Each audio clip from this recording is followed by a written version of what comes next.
Almost everyone assumes their first $100,000 requires some huge salary. It doesn't. Most people who reach it aren't earning six figures. They're just further along in a process most people never stick with long enough to see work. There's a name for that process, and once you understand it, you'll realize why the beginning is brutal and everything after gets easier. Here's something nobody tells you at the start. In the beginning, your money isn't really working yet. You're doing almost all the heavy lifting yourself, one paycheck at a time, while your investments sit there barely making a dent.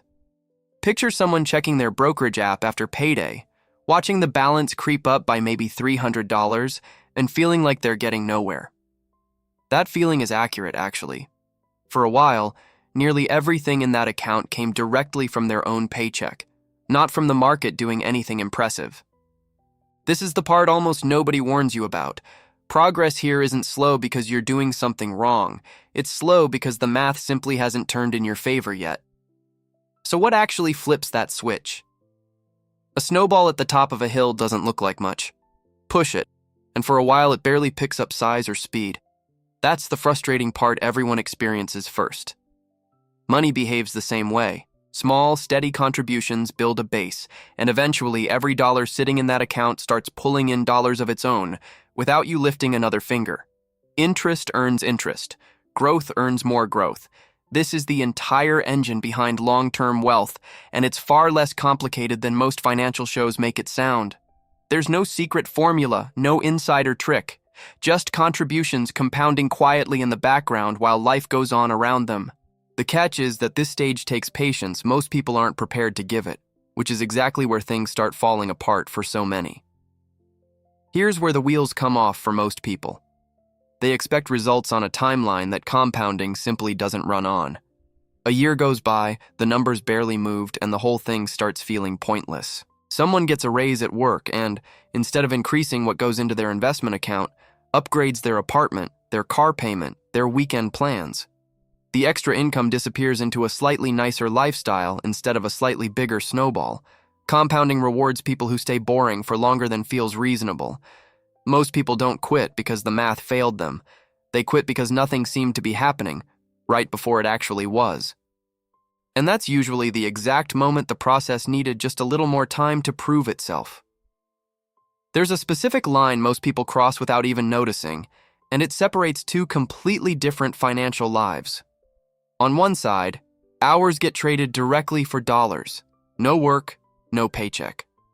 On the other side, dollars start generating new dollars whether anyone shows up to a job or not.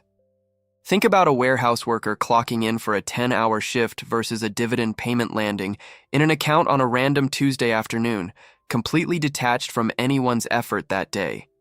Same amount of money, entirely different source.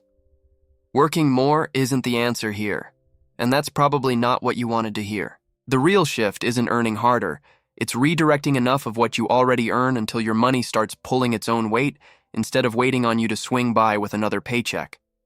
Let's get specific about the early stretch, because vague reassurance doesn't help anyone stuck in it. In year one, say someone invests $400 a month. By year's end, nearly the entire balance came from their own contributions. Investment growth barely shows up on the chart. Fast forward and run the same habit for several years straight, and the picture stays similar for a while. Contributions doing almost all the work, market growth acting more like a rounding error than a real force. This isn't a flaw in the plan. It's just the opening chapter, and every single wealthy investor has lived through this exact stretch. The ratio between what you put in and what the market gives back hasn't flipped yet, but it eventually does, and that flip changes everything. Here's a habit that sounds boring and works anyway. Investing on the same schedule every single month, regardless of what the headlines are shouting about that week. Not trying to time a dip, not waiting for the right moment that never actually announces itself. Picture someone setting up an automatic transfer on payday, before rent, before groceries, before anything else gets a chance to eat into it. Some months the market's up. Some months it drops 8%, and every finance account online is panicking. The transfer goes through anyway. Skipping a few months here and there doesn't feel like a big deal in the moment. It rarely does. But those missed months are exactly where most of the long-term damage quietly happens, long before anyone notices the gap it left behind. The first $10,000 feels like climbing a hill in wet sand. It takes forever, and there's nothing satisfying about watching it happen one paycheck at a time. Then something shifts. The stretch from $10,000 to $50,000 moves noticeably faster. Not because anyone's suddenly investing more, but because the balance itself has started pulling its own weight. And the jump from $100,000 to $200,000? That one often happens in a fraction of the time the first $100,000 took. This isn't luck, and it isn't a market miracle. It's the same snowball, just bigger, rolling downhill with more mass behind it than it had at the top. Growth stops feeling like a straight line and starts feeling like something with actual momentum behind it. Which raises an obvious question. What does that first push up the hill actually cost someone? Charlie Munger once put it bluntly, the first $100,000 is brutal, but you've got to do it anyway. Crude, sure, but almost every long-term investor nods along the second they hear it. There's no glamorizing this part. It's slow, it's repetitive, and for a long stretch it barely feels like it's working. Munger wasn't selling a shortcut. He was being honest about the fact that this stage simply has to be endured before anything easier shows up. That's the part most financial content skips over because grind through years of unremarkable progress doesn't make for a flashy headline. But it's the actual price of admission. Pay it once, seriously and consistently, and the terms of the deal change completely from that point forward. A snowball doesn't need a boulder to stop it. A few small rocks in the wrong spot will do just fine. The same goes for building wealth. It's rarely one disaster that derails someone. It's a handful of quiet habits stacking up.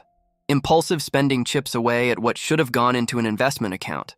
Credit card debt charges interest that outpaces almost any return you could realistically earn. Lifestyle inflation quietly swallows a raise before it ever reaches a brokerage account. And chasing some get-rich-quick scheme risks the very foundation someone spent years building. None of these show up as one dramatic moment. They show up as a series of small, forgivable-seeming decisions that add up to a snowball that never quite gets moving. So which one of these is already sitting in your way right now? There's a second lever most people forget about while they're busy cutting expenses, earning more.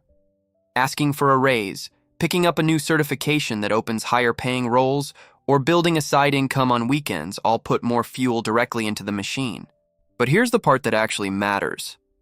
A bigger paycheck alone changes nothing if it just funds a nicer apartment or a newer car. The income boost only speeds up the snowball if a real chunk of it gets redirected straight into investments instead of into a slightly upgraded lifestyle. Someone earning an extra $600 a month from a side hustle and investing most of it can shave years off their timeline.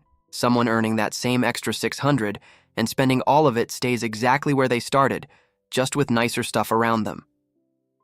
A handful of unglamorous habits do almost all the heavy lifting here, and none of them require a finance degree. Automating investments so the decision gets made once and repeats itself. Living below what you earn even after the raises start coming in. Reinvesting dividends instead of pulling them out to spend. None of these habits feel exciting on a random Wednesday. Nobody's posting a video about setting up a recurring transfer. But these are the exact behaviors sitting behind almost every quiet success story in personal finance. Thinking in decades instead of months matters here too. A single bad month means nothing to someone who's committed to a habit for the next 20 years. The people who actually build wealth aren't smarter. They're just running these same boring habits for far longer than everyone else is willing to. Here's a fact that annoys almost everyone who hears it too late. Starting 5 years earlier can matter more than doubling your monthly contribution. Time does something contributions alone simply can't replicate. Picture two people investing the exact same amount every month, same returns, same discipline, except one starts at 25 and the other starts at 35. The early starter often ends up with dramatically more, not because they worked harder, but because their money had a full extra decade to compound quietly in the background. Chasing the perfect investment, the hot stock tip, the next big opportunity, none of that multiplies your money the way an early start does. Time is the one advantage nobody can buy back once it's gone, which makes today a far better day to start than someday ever will be. There's a specific point where the whole equation flips, and it's worth watching for because it changes how the rest of this journey feels. It's the moment when what your investments earn in a single year starts outpacing what you're able to personally save in that same year. Before this point, your own contributions are the main driver. After it, the market itself starts doing more of the work than your paycheck ever could. A portfolio might quietly grow by $15,000 in gains during a year when total contributions only added $10,000. This isn't a random stroke of luck. It's simply what happens once a snowball has built up enough size to move under its own weight. Net worth stops depending entirely on what gets deposited and starts having a life of its own. Here's the twist nobody expects. The number itself was never really the point. 6 figures isn't a finish line. It's closer to the moment a snowball finally has enough mass to keep rolling without someone pushing it up a hill anymore. Everything after this stage tends to compound faster, with noticeably less manual effort required to keep it moving. The habits stay exactly the same: steady contributions, avoiding debt, resisting lifestyle creep. But the results start showing up faster than they did in those early, frustrating years. This is why so many people who reach this point describe the next chunk of growth as surprisingly quick compared to the slog that got them here. The hardest climb is already behind them. What's left is largely momentum, doing quietly in the background what used to take years of visible effort to accomplish. The number was never really the point.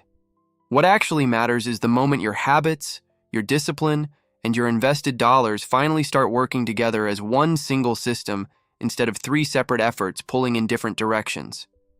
Picture the difference between pushing a snowball up a hill by hand and watching it roll downhill on its own weight. That's essentially what happens here. Once the snowball reaches a certain size, it keeps growing with far less effort than it took just to get it moving in the first place. So, if you're still in that early frustrating stretch where nothing seems to be happening, that's not a sign you're doing something wrong. It's simply the part that comes before momentum takes over. And once it does, the hardest chapter of the whole story is already behind you. If videos like this help you understand how real wealth actually gets built, follow the channel. There's a lot more of this coming. Now tell me where you actually stand right now. Just getting started? Halfway to your first 100,000? Already feeling that snowball pick up speed on its own? Drop it in the comments. And here's the real question worth sitting with. If the first 100,000 is genuinely the hardest part, are you willing to push through the slow, unglamorous stretch to get there?